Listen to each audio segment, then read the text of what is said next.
சென்னை வடபழனியில் உள்ள திரைப்பட இசைக்கலைஞர்கள் சங்க அலுவலகத்தில் நிர்வாகிகள் தேர்தலுக்கான வாக்குப்பதிவு காலை 8 மணிக்கு தொடங்கி நடைபெற்று வருகிறது.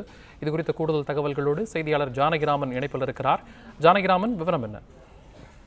வணக்கம். சென்னை வடபழனியில் உள்ள திரைப்பட இசை கலைஞர்கள் சங்க அலுவலகத்தில் திரைப்பட இசை கலைஞர்களுக்கான சங்க தேர்தல் தற்போது நடைபெற்று வருகிறது. இசையமைப்பாளர் சங்கத்துக்கான 2023-24 ஆண்டிற்கான புதிய நிர்வாகிகளை தேர்ந்தெடுக்கும் வகையிலாக நடத்தப்படும் இந்த தேர்தலில் தலைவர் பதவிக்கு தீனா மற்றும் சபேஷ் ஆகியோர் போட்டியிடுகின்றனர்.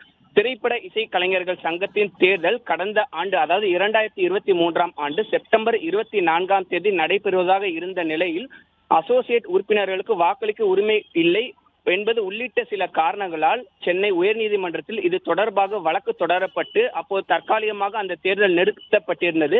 தற்போது மீண்டும் அந்த வழக்கு விசாரணைக்கு வந்து சென்னை உயர்நீதிமன்ற நீதிபதி அந்த இடைக்கால தடையை ரத்து செய்து வழக்கையும் தள்ளுபடி செய்து இந்த தேர்தலை நடத்த உத்தரவிட்டிருந்தார். அதனைத் தொடர்ந்து ஓய்வு பெற்ற மாவட்ட நீதிபதியான பாலசுப்ரமணியம் தேர்தல் அதிகாரியாக இருந்து அவரது தலைமையில் இந்த தேர்தல் நடக்கிறது.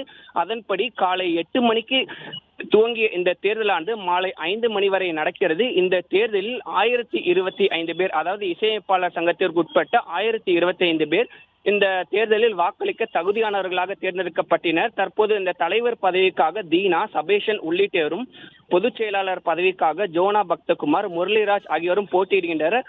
மொத்தம் 22 பேர் இந்த 6 பதவிகளுக்காக போட்டியிடுகின்றனர். இசையமைப்பாளர்களுக்கான இந்த சங்க தேர்தல், அதாவது காலை 8 மணிக்கு துவங்கிய இந்த தேர்தலில் பல்வேறு உறுப்பினர்கள் தொடர்ந்து வாக்களித்து வந்த நிலையில் பாடகர்களான மனோ மற்றும் சின்மயி உள்ளிட்டோரும் தங்களது வாக்குகளை வந்து செலுத்தி வருகின்றனர். அந்த காட்சியை தற்போது காண முடிகிறது.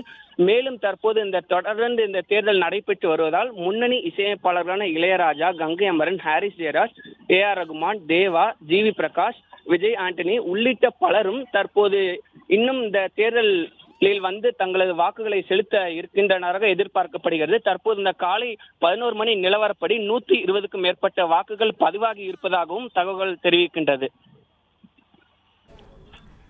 தகவல்களுக்கு நன்றி ஜானகிராமன்.